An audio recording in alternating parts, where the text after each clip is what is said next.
अस्सलाम वालेकुम। Welcome to AM Raad. दोस्तों, आज हम बात करने जा रहे हैं लाइन ऑफ कंट्रोल के क्रॉस सिचुएशन के हवाले से, क्योंकि इस बारे में रिसेंटली पाकिस्तान और इंडिया की तरफ से एक दूसरे पर काफ़ी इल्ज़ामात लगाए गए हैं।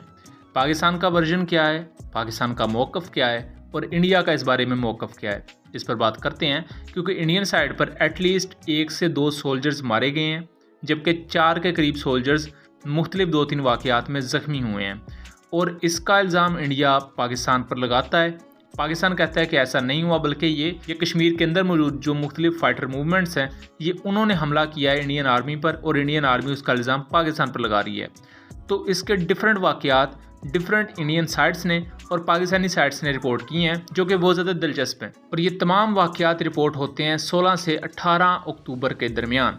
तो हम पहले पाकिस्तानी वर्जन की बात कर लेते हैं। तो होता कुछ यूँ है कि 16 से 18 अक्टूबर के दरमियान, इसकी एग्जैक्ट डेट नहीं दी जा सकती, कि एक वाक़या होता है इंडियन पंजाब का जो एरिया है, वहाँ पाकिस्तान के जो बिल्कुल बराबर पर नारोवाल का एरिया है, वहाँ इंडियन आर्मी काफ़ी ज़्यादा अलर्ट हो जाती है और एरिया में काफ़ी ज़्यादा टेंस सूरत हाल देखने में आती है।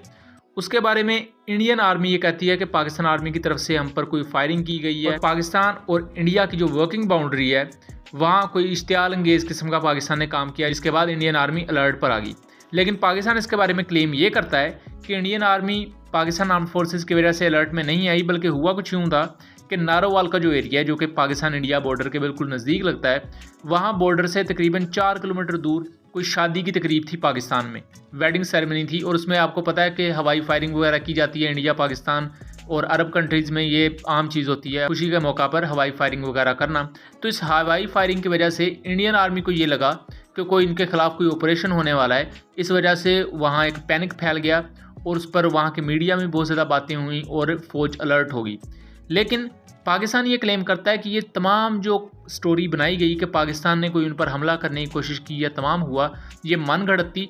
बल्कि रियलिटी कुछ यूँ हुई कि जो इंडियन ऑक्यूपाइड कश्मीर है, वहाँ इंडियन सोल्जर्स को नुकसान बहुत हुआ 16 से 18 अक्टूबर के दरमियान ही। और उस पर खुद इंडियन मीडिया की रिपोर्ट्स में आपको दिखाऊंगा इंडियन मीडिया ने क्या रिपोर्ट किया है। बाकी बातें छोड़े, बाकी मैं ना पाकिस्तान मीडिया की उस बारे में कोई रिपोर्ट दिखाऊंगा, ना इंटरनेशनल मीडिया की, इंडियन मीडिया की या इंडियन न्यूज़ चैनल्स की या इंडियन न्यूज़पेपर्स की, इस वजह से ताकि खुद इंडियन दोस्त भी ये क्लेम ना करें कि मैंने कोई दूसरा सोर्स उन्हें दिखाया है। बहरहाल हम बात कर लेते हैं 18 अक्टूबर की। 18 अक्टूबर को 2 इंडियन आर्मी के सोल्जर्स काफ़ी ज़्यादा ज़ख्मी हो जाते हैं LOC के करीब ही अपनी पोजीशन पर। और ये 18 अक्टूबर को जो वाक़या होता है, इसे इंडिया का टाइम्स नाउ जो न्यूज़ एजेंसी है वो रिपोर्ट करती है। इस बारे में ये इंडियन साइड ये क्लियर नहीं करती कि किस सेक्टर में, LOC के नज़दीक किस सेक्टर में ये वाक़या पेश आया। बहरहाल इतना कहा जाता है कि 2 इंडियन सोल्जर्स ज़ख्मी हुए हैं काफ़ी शदीद तरीके से।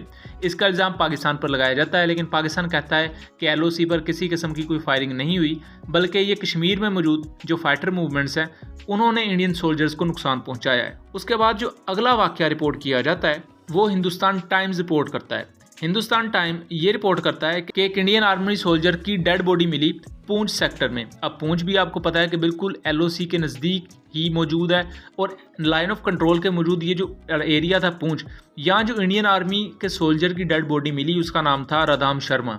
और रधाम शर्मा के बारे में इंडियन साइड ने ये कहा, या इंडियन आर्मी ने ये कहा कि इसने सुसाइड कर ली, यानी कि खुदकुशी कर ली। लेकिन उसके अलावा दूसरे सोर्सेज ये कहते हैं कि इंडियन आर्मी के सोल्जर को बाकायदा एक फ़ाइट में या एक गन इनकाउंटर में मारा गया था, ना कि उसने खुदकुशी की थी। फिर एक और इंडियन न्यूज़ चैनल या न्यूज़ एजेंसी ही रिपोर्ट करती है कि 16 अक्टूबर को एक इंडियन आर्मी का सोल्जर इंजर्ड हो जाता है एक एक्सप्लोजन में। एक माइन पर उसका पाँव आता है बारूदी सुरंग पर और धमाका होता है और उसमें वो काफ़ी ज़्यादा ज़ख्मी हो जाता है। इसके बारे में कुछ अनकन्फर्म्ड रिपोर्ट्स ये हैं कि ये सोल्जर जिंदा नहीं बच सका था, और कुछ दूसरी रिपोर्ट्स के मुताबिक 1 से ज़्यादा सोल्जर ज़ख्मी हुए थे या मारे गए थे। और ये वाक़या पेश आया था राजौरी सेक्टर में, नौशेरो सेक्टर जो है। अब ये 3-4 ऐसे वाक़यात हैं जो 16 से 18 अक्टूबर के दरमियान हुए लाइन ऑफ कंट्रोल के बिल्कुल आसपास। अब इसका इंडियन आर्मी इल्ज़ाम लगाती है पाकिस्तान पर। पाकिस्तान कहता है कि ऐसा कुछ नहीं हुआ। दूसरी तरफ जो नारोवाल की तरफ पाकिस्तान में ये एरिया हुआ, ये LOC का एरिया नहीं है, ये इंटरनेशनल बाउंड्री है। और यहाँ इंडियन आर्मी का बिला वजह सिर्फ एक शादी की सेरेमनी से डरते हुए, ये उस पर जो हवाई फायरिंग हो रही थी उससे वो इतना शायद डर गए, जिसकी वजह से वो अलर्ट पर चले गए। लेकिन पाकिस्तान ये क्लेम करता है कि नारोवाल वाली साइड पर जो इन्होंने क्लेम किया था पाकिस्तान के खिलाफ, उसकी बेसिक वजह थी जो इंडियन ऑक्युपाइड कश्मीर में कुछ इंडियन फौजी मारे गए, कुछ ज़ख्मी हुए, उनके तमाम उस हक़ाइक़ पर पर्दा डालना। लेकिन अल्टीमेटली खुद इंडियन मीडिया ने ही बाद में उसको एक्सपोज़ किया और ख़ुद इंडियन मीडिया ने ही उस पर रिपोर्ट किया, जिस पर मैंने तमाम उन इंडियन मीडिया की रिपोर्ट्स को पढ़ा और वो तमाम आपके सामने प्रेजेंट की हैं। सो उम्मीद करता हूँ चीज़ें क्लियर रही होंगी। वीडियो पसंद आई हो तो इसे ज़रूर शेयर कीजिएगा एंड चैनल को सब्सक्राइब कीजिएगा। मिलेंगे अगली वीडियो में, तब तक के लिए अल्लाह हाफ़िज़।